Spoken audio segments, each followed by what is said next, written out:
एक कलियुगी भक्त थे। ये बड़े परेशान थे, दुखी थे। जो भी कोई संत इनको मिलते उनसे कहते महाराज मैं बड़ा परेशान हूं, बड़ा दुखी हूं, आप कोई ऐसा उपाय बताएं जिससे मेरा कष्ट दूर हो।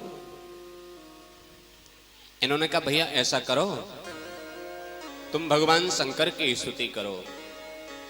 भगवान शंकर का बहुत सरल मंत्र है, पंचाक्षर मंत्र, उसका जप करो और बिल्वपत्र चढ़ाओ, गंगा जल चढ़ाओ, तुम्हारा कष्ट दूर हो जाएगा। कितना जप कर लूं महाराज? बोले 1.25 लाख जप कर लो तो इससे तुम्हारा कष्ट दूर हो जाएगा। तब तक कोई और संत मिल गए, उनसे पूछा, उन्होंने भी बताया महामृत्युंजय का जप करो तुम्हारा कष्ट दूर हो जाएगा। एक और कोई बड़े भागवत करने के लिए संत पधारे हरिद्वार से, उनकी शरण में गए। उनसे कहा महाराज मैं बड़ा दुखी हूं, बड़ा परेशान हूं, आप कोई उपाय बताएं मेरे कष्ट को दूर करने के लिए। इन्होंने कहा तुम दुखी हो इतने दिन से, तो तुमने अभी तक कोई उपाय किया नहीं, किसी से मिले नहीं, पूछा नहीं। बोले हाँ पूछा तो था। बोले फिर? बोले उन्होंने बताया था उस मंत्र का 1.25 लाख जप कर लो, उन्होंने बताया उस मंत्र का 1.25 लाख जप कर लो। फिर किया तुमने? बोले अभी शुरू तो नहीं किया है, शुरू करने का मन है। वो संत समझ गए कि ये करने धरने वाला कुछ नहीं है, बस वैसे ही इनके कष्ट दूर हो जाएं, ये इनकी मन की भावना है। उन संत ने कहा भैया ऐसा है, मैं तुम्हें एक बहुत सरल उपाय बताता हूं। बोले हाँ यही तो मैं चाहता हूं महाराज, कोई सरल सा उपाय बता दो, छोटा सा, उससे मेरा काम हो जाए। इन्होंने कहा देखो जितने भी देवी देवताएं हैं उनके यहाँ तो फाइल बहुत लगी पड़ी है लोगों की, जल्दी तुम्हारा नंबर आने वाला नहीं है। भाई शंकर जी के यहाँ देखो तो इतनी लाइन लगी पड़ी है महाराज, तुमने फाइल जमा की, पता नहीं कब नंबर आए। देवी जी के यहाँ भी, बालाजी के यहाँ तो दरबार में कहना ही क्या। तुम ऐसा करो, ब्रह्मा जी के यहाँ फाइल कम है, तुम ब्रह्मा जी की पूजा करो, उनको मंत्र का जप करो, तो निश्चित ही जल्दी तुम्हारी कामना पूर्ण हो जाएगी। क्योंकि ब्रह्मा जी की पूजा करने वाले कम लोग हैं, ब्रह्मा जी के मंदिर भी कम है, सबसे बड़ा स्थान है पुष्कर जी में। इसकी भी बात समझ में आई। बोले बात तो सही कहते हैं, ब्रह्मा जी खाली होंगे तो उनके यहाँ फाइल जल्दी लग जाएगी। इन्होंने कहा महाराज तो मंत्र बता दो। बोले ओम ब्रह्मणे नमः, इस मंत्र का ही तुम जप करो। इसने ओम ब्रह्मणे नमः इस मंत्र का जप करना प्रारंभ कर दिया। 3 महीने तक इसने जप किया तो ब्रह्मा जी प्रकट हो गए। ब्रह्मा जी ने इससे कहा भैया मैं तुमसे बड़ा संतुष्ट हूं, प्रसन्न हूं, और तुम वरदान मांगो। और देखो तुमने 3 महीने तपस्या की है, तो मैं चाहता हूं तुम 3 वरदान मांग लो। ये तो प्रसन्न हो गया। अब ये कोई साधारण भक्त थोड़ा ही था, ये था कलयुग का भक्त, हाईटेक जमाने का। इसने 3 वरदान मांगे। बोले पहला वरदान तो महाराज मुझे ये दो कि मेरा जो शरीर का कष्ट है वो दूर हो जाए। दूसरा वरदान ये दे दो कि मेरा घर बन जाए, मुझ पर कोई घर नहीं है। और तीसरा वरदान ये दो कि जब चाहूं तब 3 और मांग लो।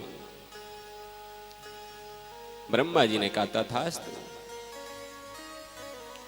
थोड़ी देर बाद देखा शरीर बिल्कुल आनंदमय हो गया। चल करके जहां इनकी झोंपड़ी थी वहां चल करके आए तो क्या देखते हैं, बहुत सुंदर घर बन गया। अब घर में घुसे, 1 रात 2 रात रहे तो इनका मन हुआ कि ये घर तो खाली खाली सा अच्छा नहीं लगता। तो उन्होंने कहा ब्रह्मा जी, तो ब्रह्मा जी उपस्थित हो गए। बोले हाँ भैया बताओ। बोले पहला वरदान तो ये दे दो कि मेरा विवाह हो जाए। दूसरा वरदान ये दो कि मेरे यहाँ पहली संतान जो है वो पुत्र हो। और तीसरा वरदान ये दे दो जब चाहूं तब 3 और मांग लो। ब्रह्मा जी ने कहा तथास्तु।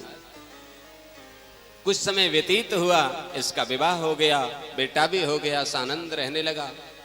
जैसे ही मौसम परिवर्तित हुआ, गर्मी से बरसात आई तो इसे थोड़ा जुकाम हुआ, तकलीफ हुआ, वायरल फीवर हुआ। इसने कहा ब्रह्मा जी। बोले हाँ भैया। ब्रह्मा जी उपस्थित। बोले देखो पहला वरदान तो ये दो कि किसी भी ऋतु का असर मेरे शरीर पर न हो। दूसरा वरदान ये दो कि ये जो मेरा भवन है ये भी हर ऋतु में एक जैसा रहे। तीसरा वरदान ये दे दो, जब चाहूं तब 3 और मांग लूं। अब तो इसको छींक भी आए तो ब्रह्मा जी को आवाज दे। ब्रह्मा जी जब तक पहुंच करके लौट करके ब्रह्मलोक नहीं पहुंच पाए तब तक तो इसकी आवाज पहुंच जाए। ब्रह्मा जी बड़े परेशान, क्या किया जाए। ब्रह्मा जी भगवान विष्णु जी के पास गए।